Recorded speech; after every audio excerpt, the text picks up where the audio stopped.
नमस्कार बच्चों, आज मैं पुनः वर्ग 10 का मैक्स मुलर द्वारा लिखा गया पाठ भारत से हम क्या सीखे इसका अगला भाग मैं बताने जा रहा हूँ। चूँकि यह पाठ लंबा है इसीलिए मैं आज आपको इनके प्रश्नों को बताते हुए इस पाठ को समाप्त करूँगा। तो अगला है आपको भारत में धर्म के वास्तविक उद्भव, उत्पत्ति, उसके प्राकृतिक विकास तथा उसके अपरिहार्य क्षीणयमान रूप का प्रत्यक्ष परिचय मिल सकता है।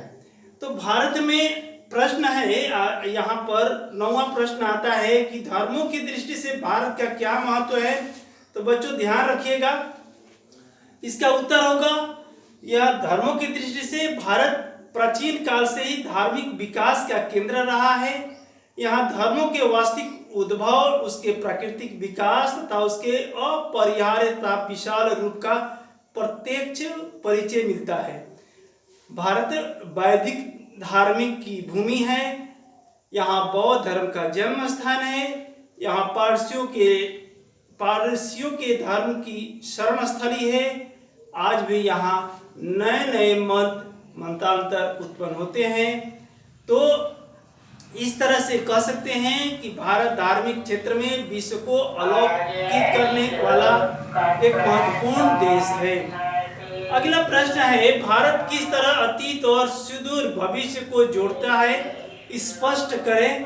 तो भारत अतीत और भविष्य को जोड़ता है। यहाँ मानवीय जीवन का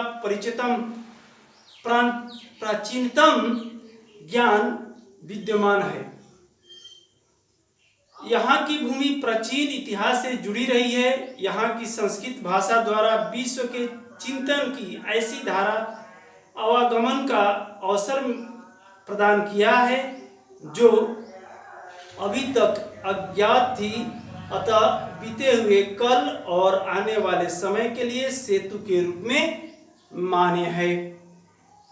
बच्चों अगला प्रश्न है, मैक्स मुलर ने संस्कृत की कौन सी विशेषताएं और महत्व बताए हैं। तो संस्कृत की पहली विशेषता बताए हैं कि यह बहुत ही पुराने भाषा है। दूसरी बात यह है कि यह ग्रीक, लैटिन और अन्य भाषाओं में इसको प्राप्त किया जा सकता है।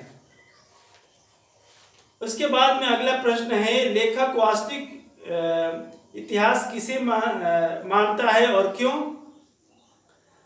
लेखक वास्तविक इतिहास, लेखक किसी विषय के मूल उद्गम स्रोत तक पहुंचने को उसका वास्तविक इतिहास मानते हैं, क्योंकि वही उस विषय का मौलिक विकास तथा उसकी शाखाओं का मूल स्रोत है। अगला प्रश्न है, संस्कृत और दूसरी भारतीय भाषाओं के अध्ययन से पाश्चात्य जगत को प्रमुख लाभ क्या क्या हुए हैं। तो प्रमुख लाभ है, संस्कृत और दूसरी भाषाओं के अध्ययन से मानव जाति के बारे में पाश्चात्य जगत के विचार व्यापक और उदार बने। लाखों करोड़ों अनजान विचार तथा बर्बर समझे जाने वाले लोगों को भी अपने परिवार के सदस्य के भांति गले लगाने की संस्कृत का विकास हुआ है। गले लगाने का, देखिए संस्कृत में गले लगाया है, दूसरी भाषाओं को अपनाया है। इसके अध्ययन से समस्त मानव जाति से संपूर्ण इतिहास को एक वास्तविक रूप में प्रकट कर दिखाया जो पहले नहीं हो पाया था। संस्कृत ही ऐसा है जो दूसरे को भी जोड़ा है, दूसरी भाषाओं में गया है, इसीलिए इसकी विशेषता ये बता रहे हैं। लाभ है, दूसरी भाषाओं से लाभ है। लेखक, अगला प्रश्न है, लेखक ने भारत के लिए आगंतुक अधिकारियों को किसकी तरह सपने देखने के लिए प्रेरित किया है। तो यहाँ लेखक ने भारत के लिए आगंतुक अधिकारियों को सर विलियम जोन्स की तरह सपने देखने के लिए प्रेरित किया है। और क्यों किया है, क्योंकि उन्होंने भारत की जो प्राकृतिक सौंदर्य है, भारत की संस्कृति है, उनको बारीकी से देखने का प्रयास किया है। और अंतिम प्रश्न है, लेखक ने नया सिकंदर किसे कहा है? तो नया सिकंदर जो भारत में आते हैं पर्यटन के लिए। कैसे पर्यटन के लिए?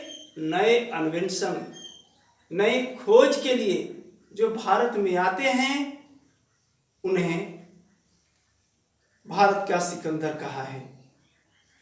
और यह वास्तव में आज भी भारतीयता को निकट से जानने के नवीन स्वप्नदर्शी को आज का सिकंदर कहना उचित होगा। तो इस तरह से बच्चों आपका यह पाठ समाप्त होता है।